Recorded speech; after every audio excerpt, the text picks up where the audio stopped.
She's got a very but she uses that.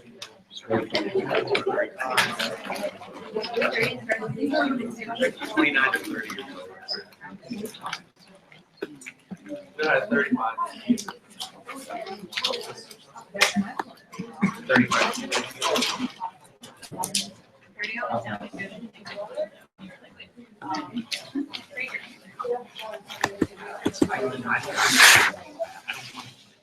That's too selfish. It is, yeah. But I think I can have one.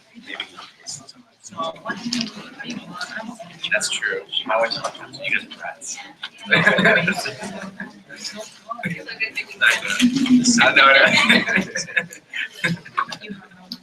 Okay, it's all right.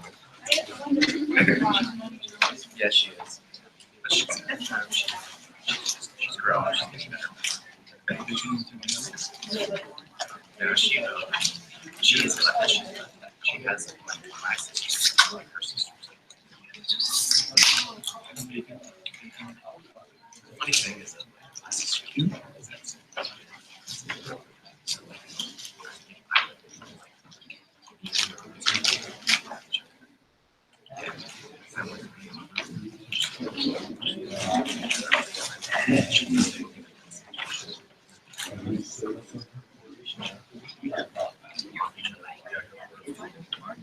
oh man, when we were young,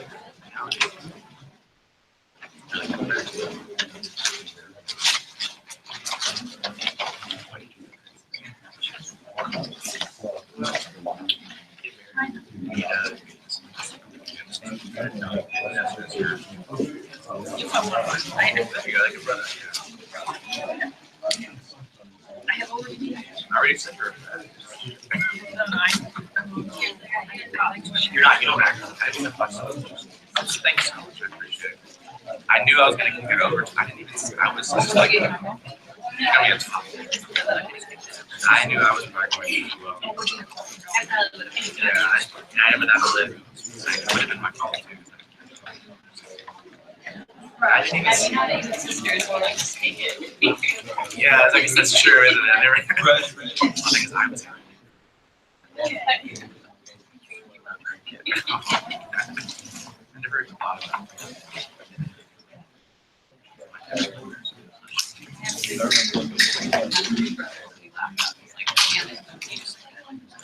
Are you able to sit there?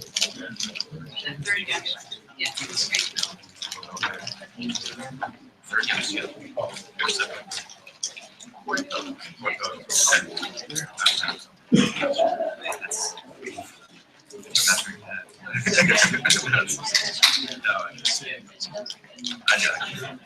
Oh yeah, I'm sure. No, that is right. My sister.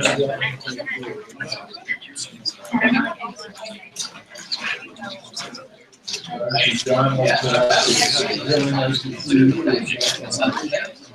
see you. Hey, how you doing?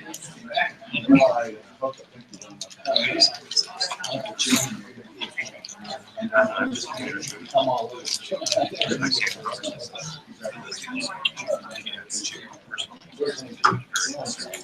Yeah.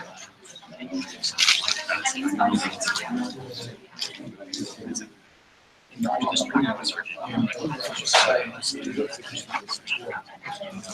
I want to work.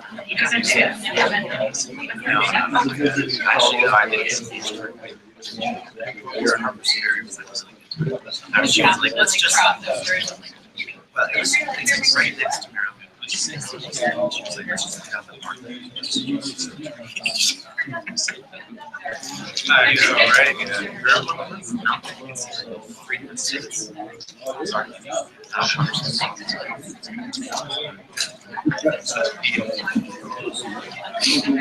No, it's in a trailer park. Yeah. No, there's this literally small town.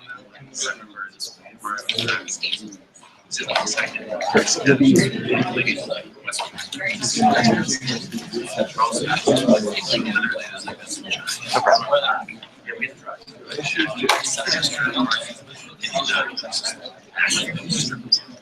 Like there is like the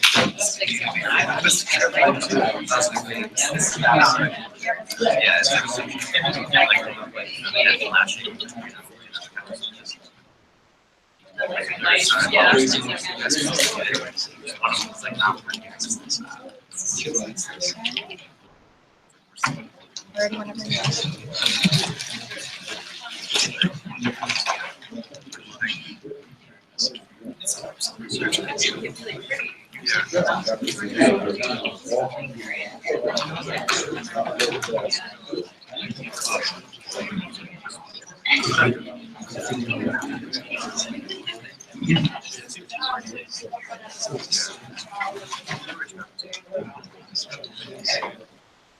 Okay.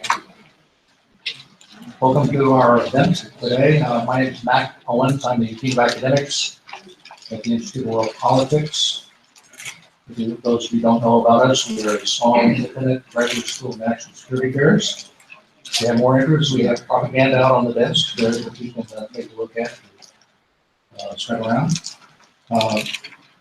We have started now a Capitol Hill speaker series. This is the second in that series, and we're very grateful to Congressman Bratt, who was sponsoring this.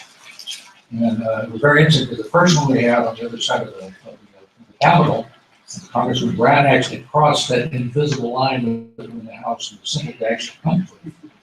Question at the end, because we had Seth Corker and Andy McCarthy talking about the Islamism and the legal response to that. And Congressman Bratt said, well, you know, that's all well and good to know your entity, but it's nice to know what we actually do ourselves. So Congressman Bratt is also Dr. Bratt, having earned a PhD in economics. It's always nice to hear that actually people on the Hill know something about economics. Of course, he was elected in 2014, and he's famous for knocking off a sitting primary majority leader. He serves on the House Committee for the Budget, for Education, the Workforce, for Small Business, small business building here. Before that, in his role as an economist, he did forecast for the Commonwealth of Virginia, and he's also the president of the Virginia Association of Economics. I'm sorry. So I'd like to Congressman Bratt to say a few words before I introduce our speaker. So.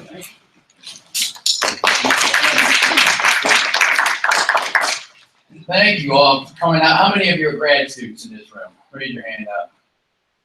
Very impressive. All right, this is great. I'm glad. I was a professor for 20 years, as you can say, down at Randolph-Macon, about 2 hours straight down 95. And so my natural inclination to be scared of deans, especially if they look like that. It still gets me nervous when I get called into the dean's office.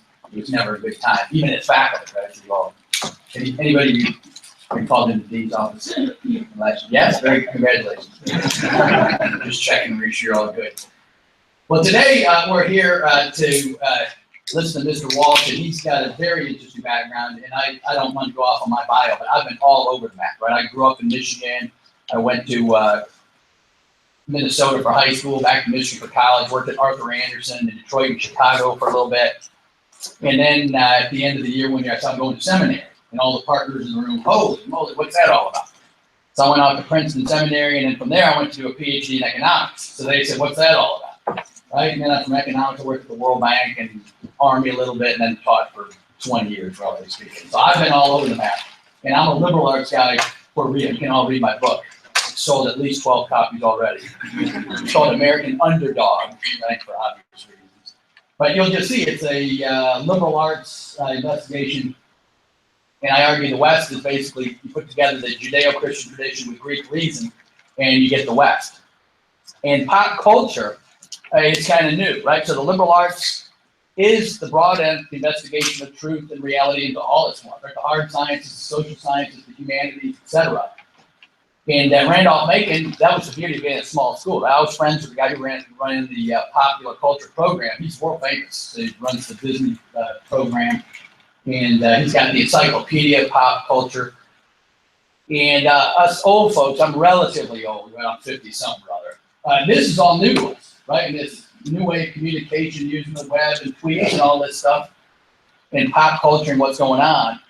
And how that intersects with world politics, I have no idea. So I'm dying to read the book and all that. And in the introductory, the title of his book is The Devil's Pleasure Palace. Right? So the seminary background, it's very intriguing to me. I can't wait to hear the comments. And then down below, he says The Devil's Pleasure Palace and its pending sequel, The Fiery Angel, comma, as well as the Trump phenomenon. Y'all get the joke here. You see the connection. The Fiery Angel, right? So it's good you put listen Trump after the Fiery Angel instead of after the Devil's Pleasure Palace. It could have timing could have gone both ways on the intro. And so I think it's an honor for us to all welcome Mr. Walsh here today and hear these connections. The liberal arts has always informed the way we view reality. Not enough people pay attention to that. I think we're all being forced to pay attention to that, right? From Bernie all the way over to Trump on the political spectrum. Their views on foreign policy and world politics will determine our reality, right, for the next decade at least, and probably what they put in place for far longer than that. So it's very important that we put on our creative thinking caps. And so with that, I'll get out of the way and introduce the real speaker here. Thank you all for showing up, and it's an honor to be with you. Thank you very much.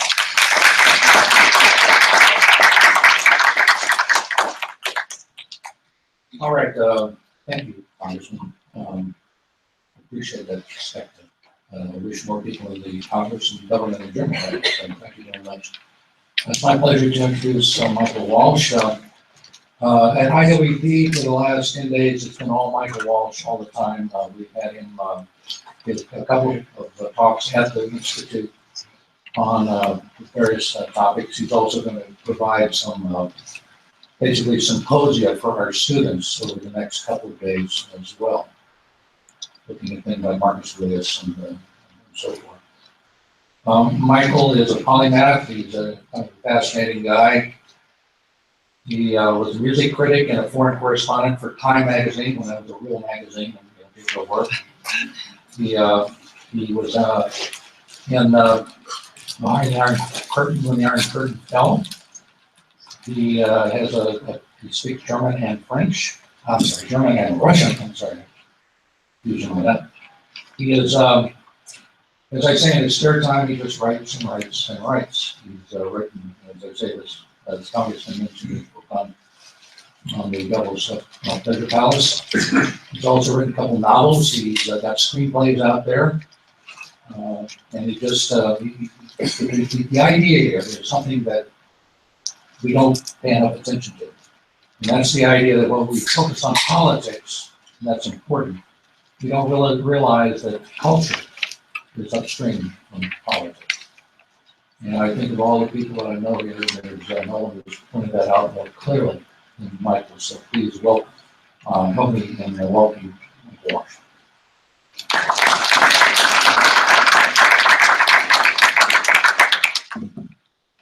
Thank you all for coming. Thanks to Congressman Brad for his kind hosting of this event, and to my hosts at Institute of World Politics, Dr. John Wachowski and Dean Owens, for organizing this. And thank you again, all of you, for coming to hear me talk today.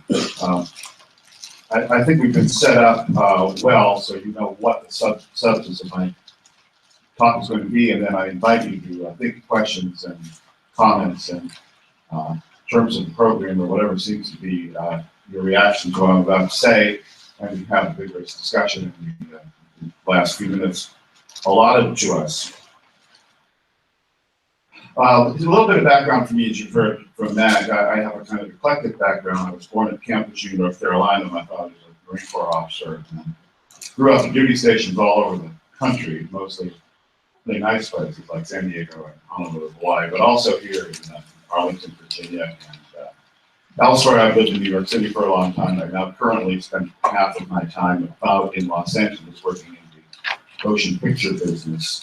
So all of these things have kind of come together in my mind, and when I sat down to write Devil's Pleasure Palace, I envisioned it as a way of explaining the importance of the arts in our political culture. I've come into politics sort of willy-nilly. I began writing a column for National Review under the name David Kahane, which was he's the name of the screenwriter who gets murdered in the movie The Player. And I also used him as kind of parody of a Hollywood liberal explaining politics to stupid conservatives. So this became quite popular, and after a while, I started writing under my own name, and then I became a columnist for the New York Post. Right now, I write on politics twice a month on the Sunday New York Post. And currently, I'm with PJ Media as one of the editors and columnists there. So that's the brief biography. I did work for Time Magazine for 16 years, and I was a classical music critic for 25. I'm a pianist in addition to some of my other talents, and have enjoyed putting all of this together in a kind of unique career so far that's been very rewarding. And the success of Devil's Pleasure Palace, and it's come to the attention of Congress of the United States, is very, very gratifying, because it is a pet peeve of mine. So let's start this, and that would be Sputnik. I was born in 1949, so I'm 67 years old. I'm at the front end of the baby boom, who are responsible, by the way, for every single political ill in the United States currently. You're witnessing the war of the baby boomers. And part of that war was we were sent to kindergarten when we were 4 or 5, and you came to class, and there were 8 kids in class, right? So you immediately hated all of your colleagues, and we've been battling each other since those days. But what really happened was, of course, the Russian launch of Sputnik in the late 50s, and the U.S. attempt to catch up to the advantage of technology. And us baby boomers, we baby boomers, were enlisted into this cause. And those of us who weren't particularly scientifically oriented resented this. And I felt, as I went through high school, partly spent here at Bishop O'Connell High School in Arlington, that the arts were being underemphasized at the expense of the sciences. And that we were therefore, and this is my central thesis today, we were missing a crucial element of what it means to be human, and what it means to be political, what it means to be American. And that if we only dealt with the slide rule culture, which is what we were handed in those days, then we were missing something really important. And in fact, I'm going to argue here that it's the most important thing that we can experience as human beings. So the Devil's Pleasure Palace was written to kind of illustrate this. It's a walk through topics such as Milton's Paradise Lost, which I'm sure you may have read in high school, Goethe's Faust, the operas of Wagner, the work of the Frankfurt School theoreticians and philosophers who brought essentially cultural Marxism to America and installed it in the university system. It's almost like a long jazz solo riff on these topics, and it found its audience, and now I'm writing the second book in this what will be a 2-part thing called Fiery Angel, which is where we go from here. So Devil's Pleasure Palace is an analysis of the problem, Fiery Angel, which is an opera by Prokofiev. I stole that title from Sergei Prokofiev. Will be the sequel to it. So I was just saying to Congressman Brad, I was down near his district over the weekend. I was at Petersburg, Virginia, which is where the Civil War ended, essentially. I've never been there before, but I've been reading a new biography of General Grant, who's now I'm like Grant's biggest fanboy. Right? He's now my superhero. And the first place I went was City Point, which is this jet that sticks out at the confluence of the James and the Appomattox rivers, which is quiet now. It's a farmhouse where Grant's headquarters was still there. But then it was one of the largest railheads and one of the largest shipping ports in the United States, and happened overnight, essentially. Because Grant's background as a quartermaster, as a man who understood logistics, made him understand that this place right here, by taking Petersburg, he would cut off Richmond. And by cutting off Richmond, he would end the Civil War. After banging his head against Lee in the wilderness in a cold harbor, he finally realized this was the way to get the war over. So he combined all of the things that he knew and ended the war. That was the most merciful and most humane way to do it. And as we know, the attitude towards the defeat of the Confederacy was one of great magnanimity.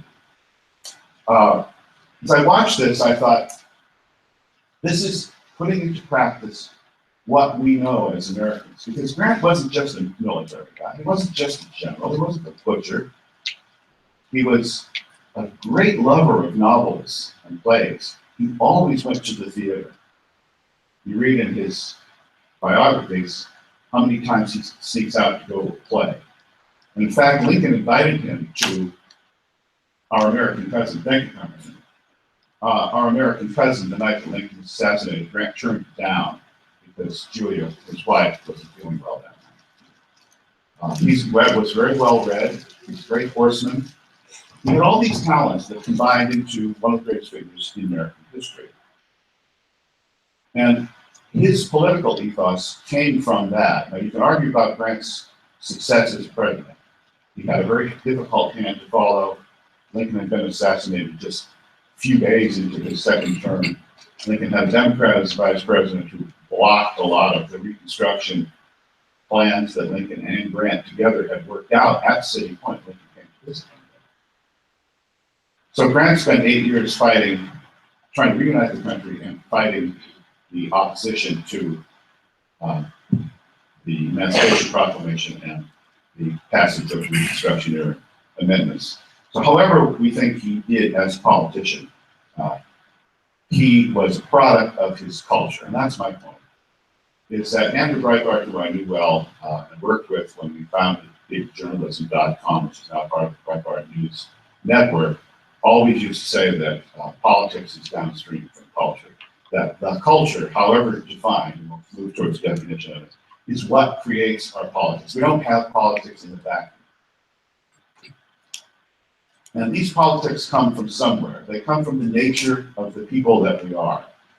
They come from our Western shared heritage, Congressman Pratt just said, starting with the Greeks and moving forward. They are, I argue, particularly Western in origin.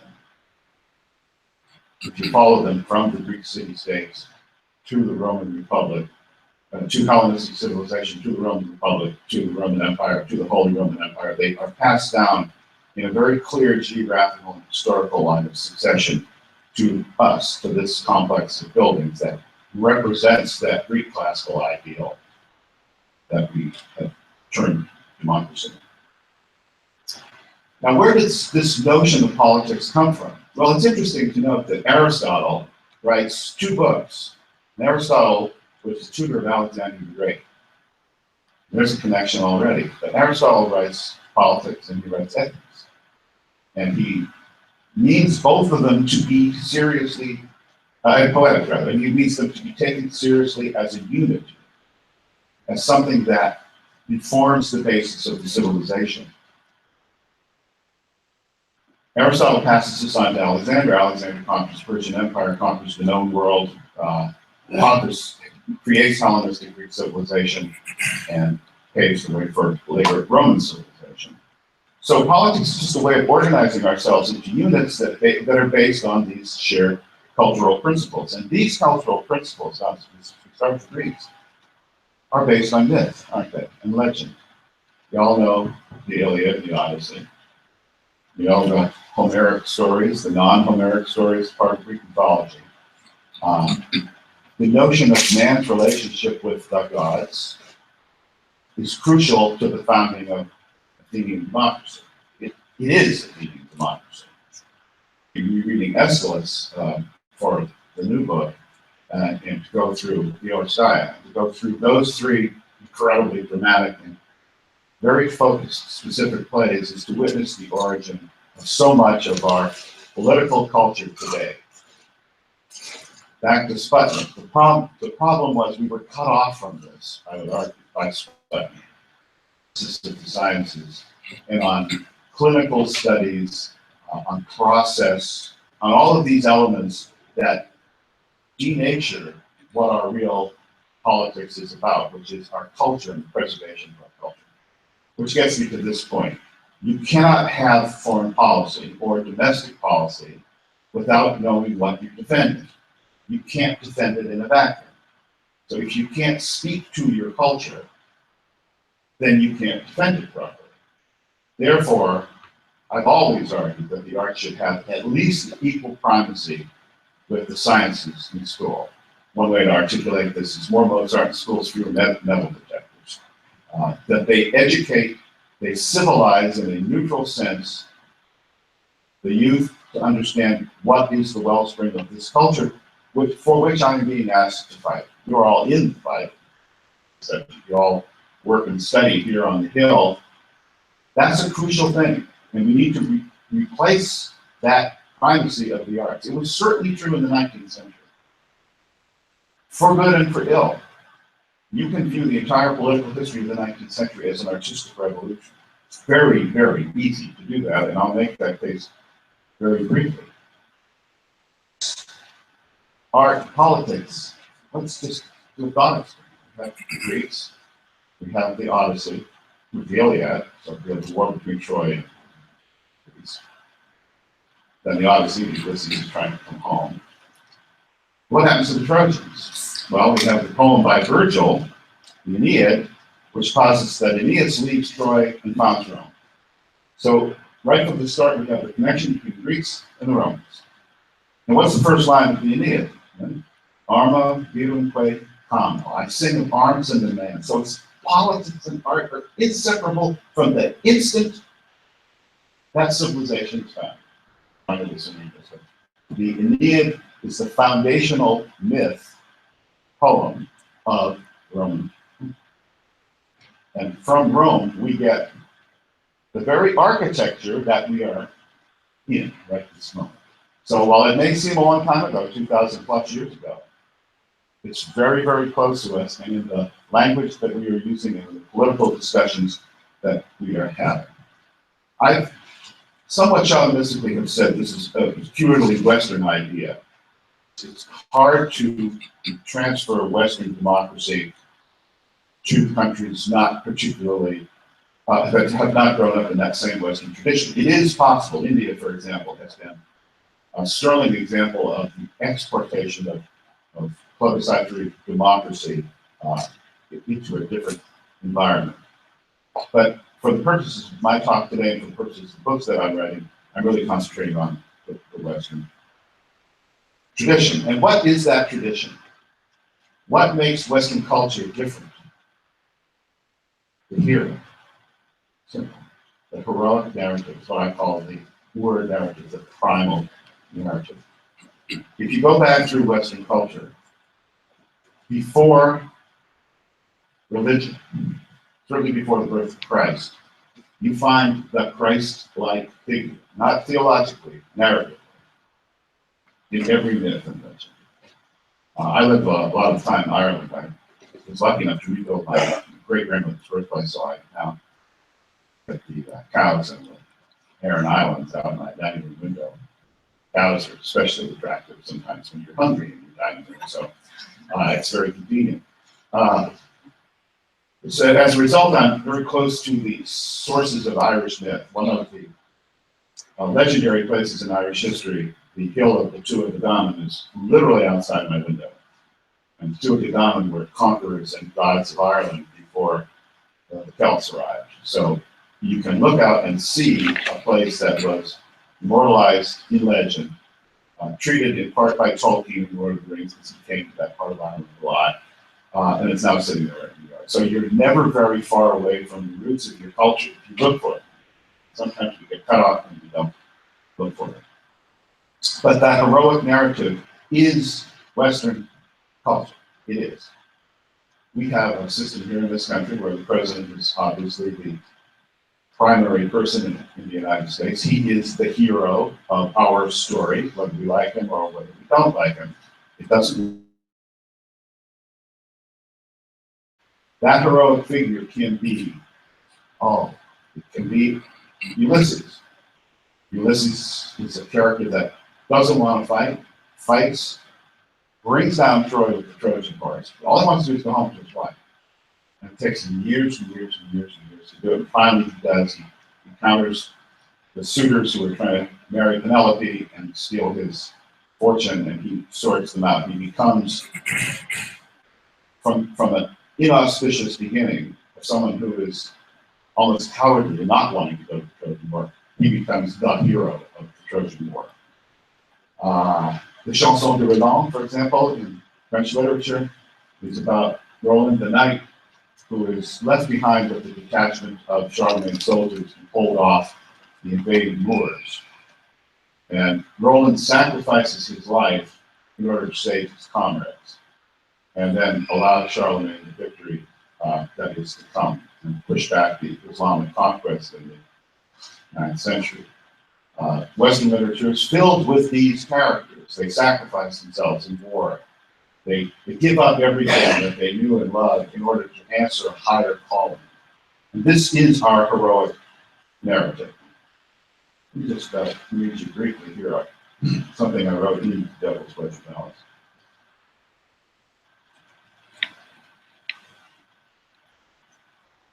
That gets to what I'm saying. We tend to think now, especially in this hyper media environment, that conflict is a bad thing. I guess maybe we were all raised that way. Well, you were. I wasn't. We had 80 kids in our kindergarten class, so there were a lot of conflict. But maybe now in smaller generations, there's less conflict. But as I wrote in the New York Post last Sunday, conflict is a good thing. It is a Western thing. It is the thing that makes the system work. Consensus doesn't. It's an illusion. And it's something we should not seek. That's why we have two political parties. They necessarily want every member of Congress to work together. They want a resolution by democratic means of arguments that have much going for them on both sides. So what I say here is conflict is the essence of history, but also of drama. Now, this gets me back to my main point, that the dramatic techniques, the stories we tell, are the politics that we live. Without conflict, there can be no progress. If we all just sat around, what would we do? You know, there has to be conflict. Hey, there's a rock in the middle of the road. But what are we going to do about it? Well, we can go around it. But it's a pain. Yeah, but well, why don't we just get rid of it? So they blow it up, or they move it aside, or they do something so that progress can happen. There can be no history without conflict. Without history, there can be no culture. Without culture, there can be no civilization. In this world, or any other possible world in the universe, is or can be static. You're either growing or you're not growing. You're either moving forward or you're not. Without the cultural artifact of drama, there is no civilization. The least dramatic place on earth was the Garden of Eden. Only after Eve takes the apple are we fully human, when conflict enters humanity.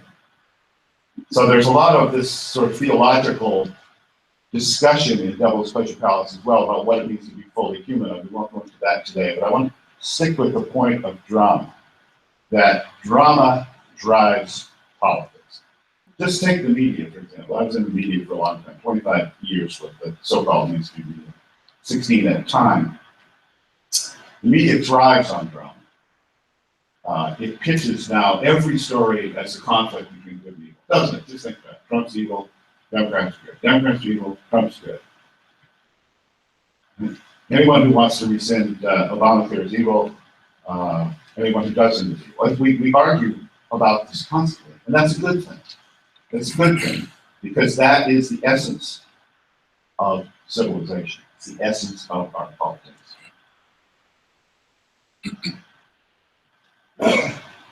Let's think for a minute the effect that the arts had on more recent history. In the 19th century, there was a year of revolution, 1848. It was one of the great revolutionary years. Started in France, spread all over Europe. Who led that revolution? Politicians? Artists. Who was one of the great leaders of the revolution of 1848? Richard Wagner. Now, you may think of him as just an opera composer, but he didn't think of himself that way. Thought of himself as a political thinker, as a dramatist, as a poet, only secondarily as a musician. And he was agitating in Saxony, where he's from, for political change. He was a radical leftist by our standards. You know, you can't use left and right, conservative, liberal, applying to previous eras. It's only partly helpful. It's also partly misleading. And in that revolution of 1848, Wagner was a wanted man. He fled. He took refuge with friends. He wrote voluminously letters, treatises, pamphlets, opera librettos, music, Where do you find the time to do all this? I once asked the great British polymath, Jonathan Miller, I said, Jonathan, how do you do all these? And Jonathan said, no television, which is actually the truth. Hitler, for example, was a great Wagner thing. And this is often used to besmirch Wagner, to call into his artistic achievements into question. Of course, Wagner was long dead by the time Hitler arose. But Hitler's love for Wagner, to show you the potency of art. What did Hitler want to do with Germany? What was the 1,000-year Reich supposed to be? We see it through the wrong end of the telescope now because we know the end. Hitler's idea was to recreate the glory of medieval pagan Germany in Die Meistersinger von Nürnberg, which is one of Wagner's main operas. So it ends with this hail to German art. What he staged instead was Götterdämmerung, which is the last of the operas of the Ring cycle in which the world is destroyed through hubris. But if you don't think with the National Socialist German Workers' Party wasn't obsessed with drama, you don't know the politics of Germany in the 1930s. From the uniforms they wore, from the Roman salute that they gave, from the architecture of the buildings, this was all an attempt to stage an artistic revolution because Hitler considered himself a visual artist on a vast industrial scale. And that's key to understanding. It's a lot of times we miss that point about the horror that Germany turned into. But that it started with an idea to try to do, in their minds, to recreate the glory that was once old Germany. I spent some time in this book on Goethe, too, Goethe, Johann Wolfgang von Goethe. We think of him as kind of a dusty old guy today who lived in the late 18th and early 19th century. He lived quite a long life and was the chief intellectual of Weimar, where he lived, not Weimar Republic, Weimar, Germany, which was a very civilized and cultured place. Goethe wrote a novel when he was young. It's called The Sorrows of Young Werther. He died in this humanist Werther. And it's about a boy who falls in love with a girl. It's a boy meets girl book, and he falls in love with Charlotte, and then she's unfortunately betrothed to an older guy named Albert, and she marries Albert, and Werther kills himself. That's the end of the book, that he borrows a pistol from the husband of his beloved, and he shoots himself. That book was not only a great bestseller in Germany, it caused young men to kill themselves. That the effect of Goethe's writing, his poetry, and the romantic impulse, this is in the late 18th century when this book came out, so we're entering romanticism, caused a wave of suicides all over Europe. Just one book. This is the potency of art. This is how it affects what you're all doing right now. So the notion that the sciences should be elevated over art, I think, is false. Because what artists try to do is explain human beings in a non-scientific way. I like to say as a creative writer, whether I'm writing a movie script or a novel, my job is to explain your heart to you. Not as a doctor does, but as an artist does. Can you be changed by a work of art? Surely you all know a movie that resonates with you, that you see yourself as the hero of, and you certainly do that when you're younger. Comic books even, The Walking Dead, are you Rick Grimes in The Walking Dead? How would I react if I was suddenly a zombie apocalypse? We place ourselves in these situations all the time. It helps us find out who we are. It's a rite of passage for the entire culture. This all comes together in a way that's frightening, and I'm not entirely endorsing the artistic view of that should be the primary thing, because, as I just pointed out with Nazi Germany, the notion of artistic recreation led them down a terrible path. It unleashed the demons of the 19th century to be released into the mechanized slaughter of the 20th century. Now, when art and science collude in an inimical way, we get the Holocaust, we get the slaughter of the Civil War. we get the atomic bombs in Japan. But do not underestimate the fact that the soldiers went into battle singing a song. That's what they wrote. They sang World War I songs, look them up. Those boys marched right into the teeth of machine gun fire, singing It's a Long Way to Tipperary. That's what motivates us. It's not the clinical analysis. It's why we get so passionate. Because we feel it. We want to be the heroes of our own movement. So in this sense, I'm a Campbellian, Joseph Campbell, who wrote a book called Hero with a Thousand Faces. If you haven't read that, you should certainly take a look at it. Because I think that is the Western story. We are the heroes. We want to be the heroes. You look in the mirror, you know, the joke is on the Senate side, every senator looks in the mirror in the morning and sees the President of the United States staring back at him. Well, they want something, don't they? They wouldn't spend all that time, money, energy, suffer the humiliation and reversal of fortune were there not something larger to it. What we're looking at now here in the United States is a loss of this heroism. And in Devil's Pleasure Palace, I ascribe that to the Frankfurt School of German communist philosophers who came to attack the poor narrative, to attack the heroic narrative. Tell you, you're not the hero, you're just a cog in the machine. You're a thing. It's the matrix, right there. That's all you're good for. So the theoreticians of the Frankfurt School, they were at the Goethe University. You see how these things, it's almost remarkable how they constantly connect. The Goethe University in Frankfurt could offer nothing but sweet utopian whisperings in the place of anything constructive. And here's the point. They preached freedom, but brought only slavery. Self-actualization of all men, but instead reduced the populace of whole nations to the status of collaborators and clerks. That's Nazi Germany. Everybody was a clerk. I spent a great deal of time in the German Democratic Republic. You know what the primary occupation of people were? You spied on me.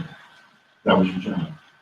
I spied on you, you spied on her, she spied on him, you spied on him, somebody spied on him. The entire nation organized around the principle of ratting out the other. They guaranteed peace, but brought only the unending warfare that obtains when too much is never enough. The pursuits of earthly perfection, as Faust discovered, Faust by Goethe, murder and death. However charted up in their often impenetrable German terms of phrase, at the root of the deceptive philosophy of the Frankfurt School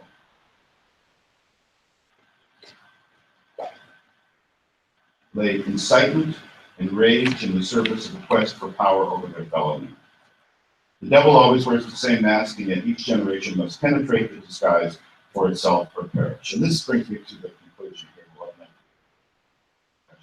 The Frankfurt School attacked our shared culture. And they attacked it in ways that were very clever. They made the sexual revolution happen. Wilhelm Reich, who was part of the hanger-on at the Frankfurt School, created the whole notion of sexual liberation. And where has that gone? Where did it go? Freedom wound up to be not so free. Herbert Marcuse was a philosopher from the Frankfurt School who stayed in America after the war and really created the student revolutions in 1968 here in this country. What they wanted you to do is to stop being special. They told you were special, but only if you became part of the group. And this insidious working on your education, because most of you younger than me, and you're all younger than me, and created in your mind the notion that we have to play nice, we have to get along, we can't have any conflict, I can't stand up, oh, who am I to do this, who are you to say that? None of that is good. It pretends to be good, it is not good. So what I'm calling on you all to do is to rise up and re-embrace that heroic narrative. is that is your politics. Each one of you could be president of the United States. Have we learned that over the last 16 years or so? Oh, let's go back to, well, we go way back. It's a long time. Thinking about improbable presidencies. But anyone can be president of the United States. Anyone can have an effect on their I'm just a music critic. You know, I like to go home and play Beethoven songs and, you know, that's my idea of a good time. Or look at my cows out the window. But I've come back into this fray because at my age, I've seen what's happened to our country, and I love my country. And I think you all love your country too. So let's try to re-embrace that knowledge of our mythic power, that people really are the powerful people here. The communist notion that it's all special elites and secret clubs and cabals and cells. Liberate yourself from the liberators. I'll close with this. There's Wagner's last opera is Parsifal. Parsifal is a very strange work. It's like all Wagner operas, it's quite long. It's about 5 hours long, performance with intermission. But it's about the perfect fool who must redeem sin. He's a knight, and a knight of the Holy Grail. It's an opera about the Holy Grail. Aren't we all in search of the Holy Grail? We're all in search of the Holy Grail. That's the thing that drives the quest of the hero forward. However to find the Grail, it's the thing that drives it forward. And the curious thing about Parsifal is that it's an opera about a redeemer who must be redeemed. The erlösung and erlöser, as the Germans say, the redemption of the redeemer.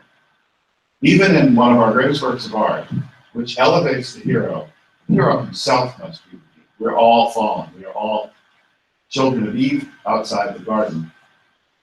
And our job is to get back. So you can do this. You can all do this together, individually, in collaboration. Read, acculturate yourself. Don't let them cut you off from your culture. That is the greatest sin that's been committed against you. Reconnect with it. Read, listen, engage works of art that you never thought would be fun because it seemed like homework.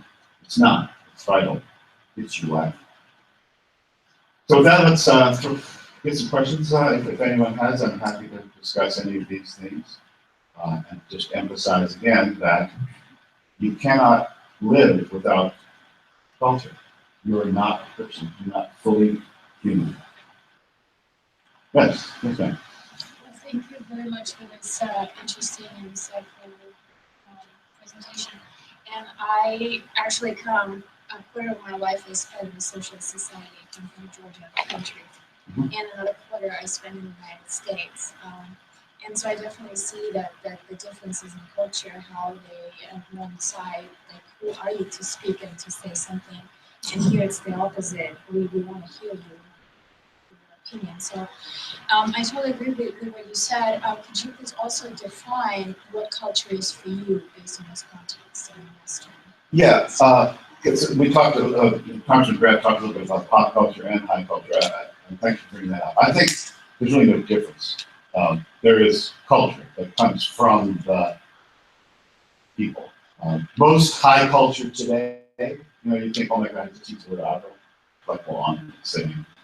Funny for me. That was popular art. Italians know that. Verdi was the great popular composer of his day.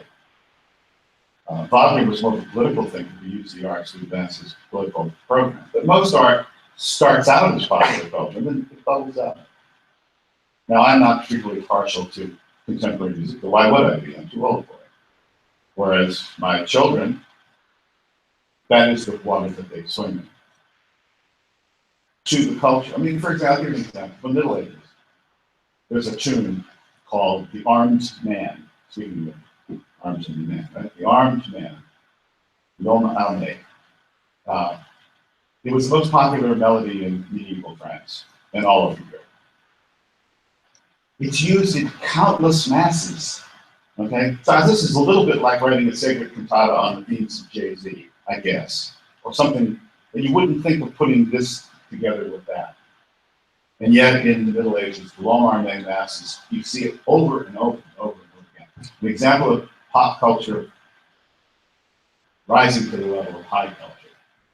Now it seems old and dusty and superannuated, but it was very vital at the time to make pop culture. I don't look down on it as a pop culture, far from it. Yeah. Anybody else? Yes, sir.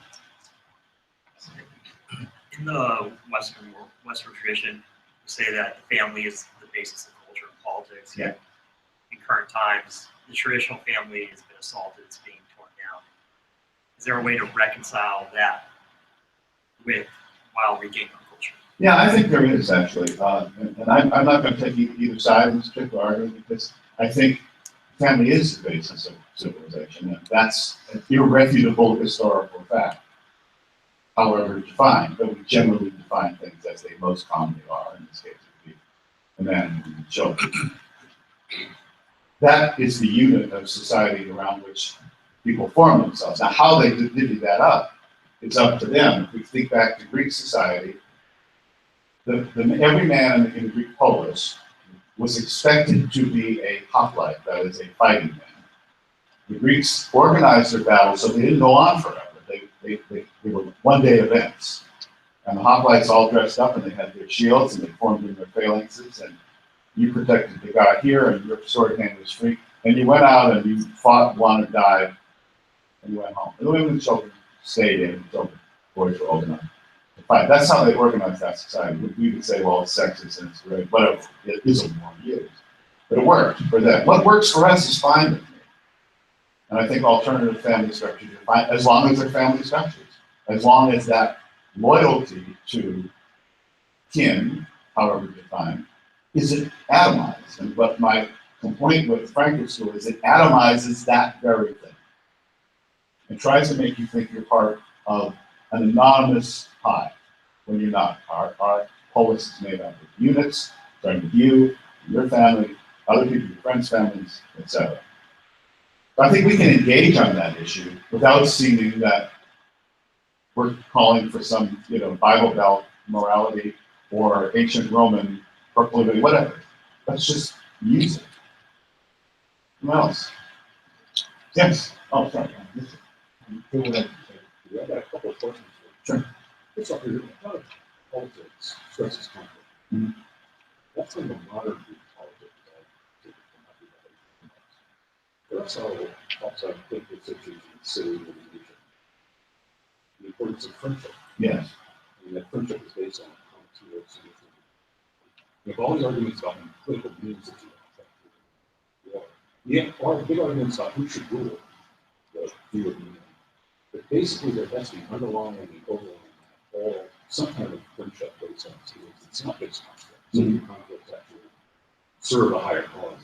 But within the Athenian democracy, they argued tremendously, and they would banish people. But my question is, it seems to me that what is the argument we lost the common. Yeah, I think that's a very good point. So if you comment on that, the second thing is along with loss of myth, we lost reason.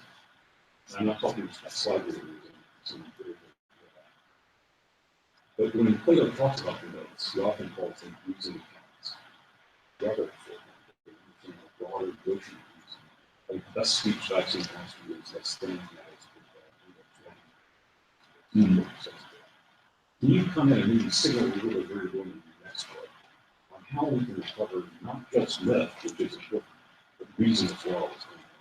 Yeah, those are great questions. I think as far as conflict is concerned, as you know, the Greek city-states were in conflict with each other all the time. So there wasn't even a sense of shared Hellenism.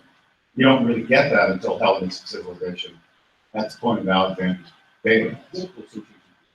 Yes. Yes, they were cities, and again, as we said, they would banish people and they would have conflict. Now, what was the second question? Sorry. The reason of it, yeah, this is an interesting point, and I make this in Devil's Pleasure Palace. I use the famous Goya, Sleep of Reason, monsters. So the 19th century is so crucial for all of you to understand. You don't know what happened in the 20th century unless you know where it came from. It came from the middle of the 19th century. It comes from German Romanticism. It comes from Karl Marx and Wagner John Barzon wrote a book about this, Karl Marx and Wagner. The three critical theorists all published major things the same year. Now this is the zeitgeist at work. The combination of reason and emotion is it's explosive, obviously. To the kind of larger reason, I think, that you're asking for, Joe. Yes. I don't really know. In the next book, I'm looking more deeply into the artistic bases of Western civilization and addressing the issue that I end Devil's Pleasure Palace on, which is how do we get back to the Garden of Eden, however defined. Now that we've become human beings, how do we actually rise to the thing that the serpent promised Eve? What did the serpent promise Eve? No. Ye shall be as God. Right here, lady? Yeah, you have to do work, you don't have to do anything, you don't have to wear clothes. Yeah. Take a bite of this apple, and ye shall be as God, knowing good and evil. It brings evil into the equation of humanity. So, how, now that we're fully human, we have to deal with both sides of our nature. And that's what politics really is all about, isn't it?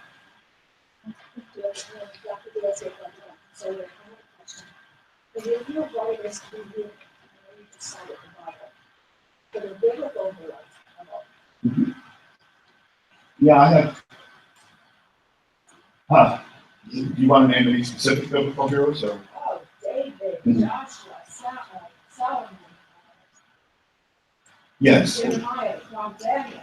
One of the arguments I make in the Devil's Pleasure Palace is that a lot of the Upstream, including Christ, these heroes resonate because they fall in the line of the heroic narrative, right? And what the heroic narrative also includes one other element I forgot to mention, which is very often the hero doesn't know he's the hero for a while, right? Which is why Christianity spread so far and so fast, is that the Christ myth, story, legend, dogma, call it what you will, includes all of these elements. He's born. Something special about him. He doesn't, in the narrative, he doesn't really know what it is. He finds that he's a prodigy. He preaches in the temple. He only later in the narrative comes to the realization that he may be God himself, that he is God himself, however you choose it. But that is the classic heroic narrative. Each one of the heroes of old is born often into humble circumstances. They're found in the forest. They're adopted, so they don't know their biological parents. And they come to this self-realization, which then becomes self-actualization, which leads them on their path to heroism. So I think the reason that both the Jewish and the Christian Bible stories resonate so strongly is because they conform to myths that go back, in some cases, thousands of years before those stories. We've got time for a couple more questions. Yes, sir, Matt.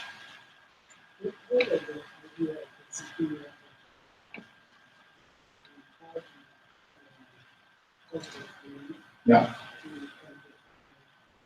Well, I wouldn't call it superior culture, but what I would call it is culture that works for the people who use it. I don't define culture racially, ethnically, or any other way. I think what the Western culture has to offer, in particular, is in part advantaged by its geographical location, by the necessity of responding to a hostile or inimical climate. There's something in Western civilization that causes questing. The quest is really the key to the heroic narrative. I'm on a mission, right? Like the Blues Brothers, they're on a mission. Okay, so what is that mission, and how do I find it? How do I self-realize that, self-actualize that mission? And I think, as I mentioned in the case of India, and certainly other places around the world, that it's not specifically Western in any kind of ethnic sense, but rather it's open to all. That is the fundamental conservative, liberal position that we need to take with our culture. It must be open to all. That's someone different.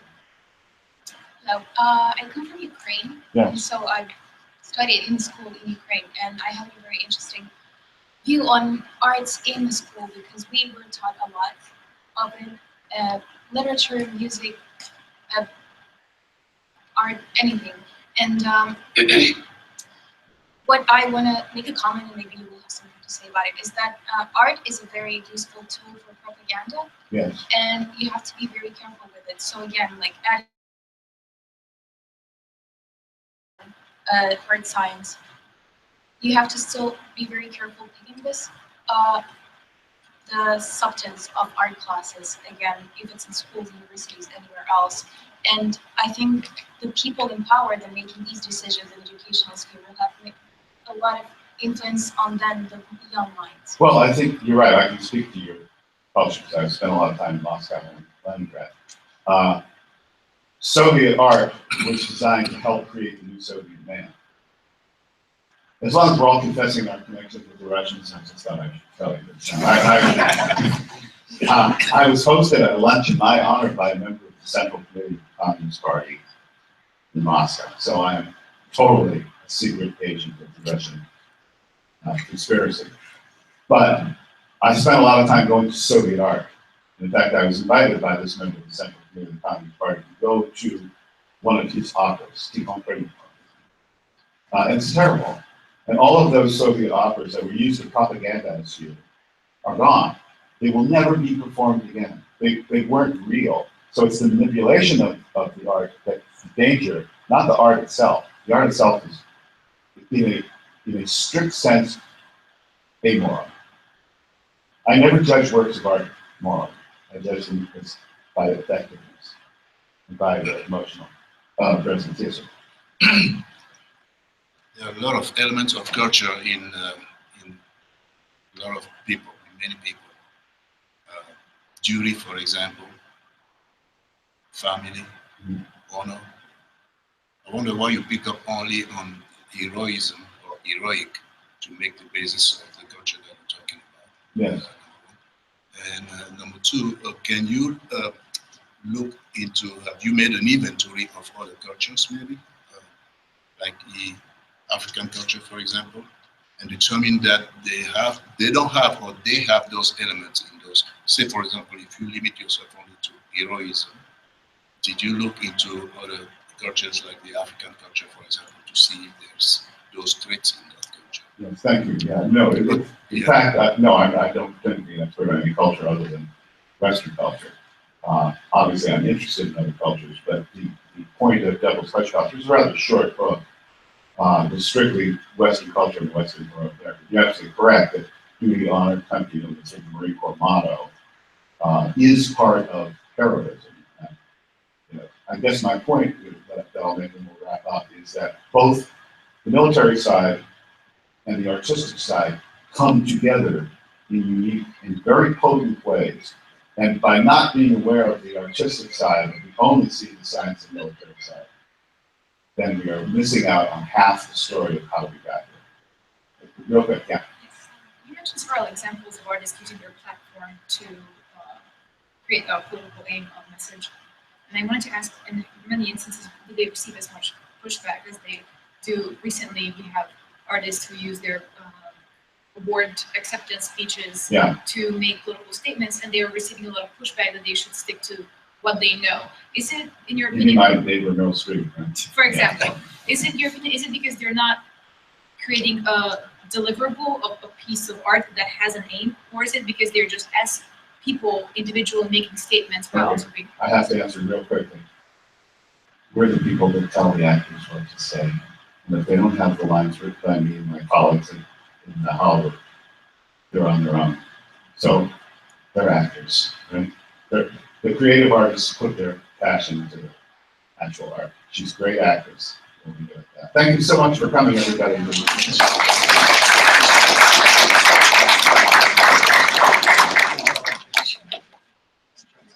Thank you all for coming.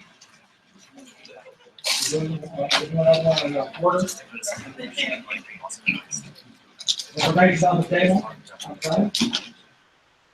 Okay.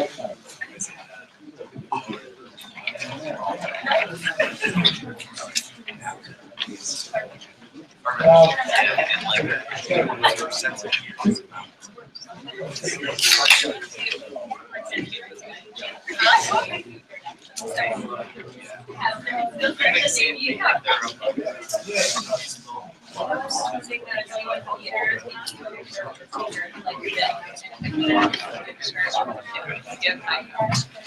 We'll gather.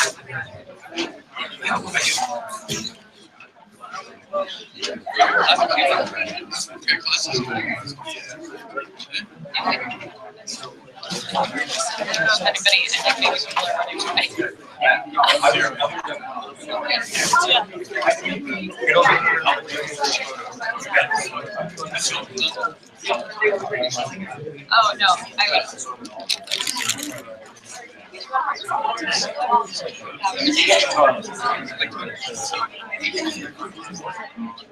Well, I used to say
I wonder though whether maybe it's not a little bit noticeable. I would think that on its own, really. I'm sure that. Okay, IWP students, gather up here. Take a photo with, hey, Michael, can you join us? Yes. You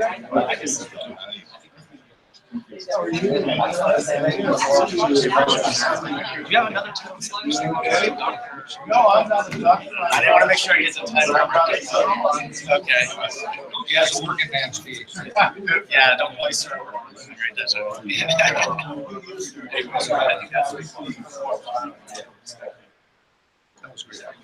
I saw that. And what is it? Orientation. Hello. Oh, you're welcome. Thank you for coming. Being so attentive. Thank you. I'll stand on the side. You throw the picture up, John. You have to be there. Give it like, yeah. Tall people. Yeah. Good place for tall people. Come on in. Your generation. In my generation? Yeah, no, you guys are all young. Come here. It's sure. Okay, so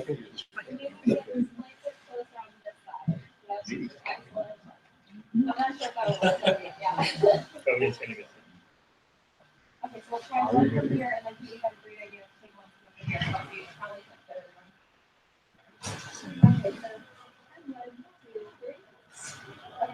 Okay.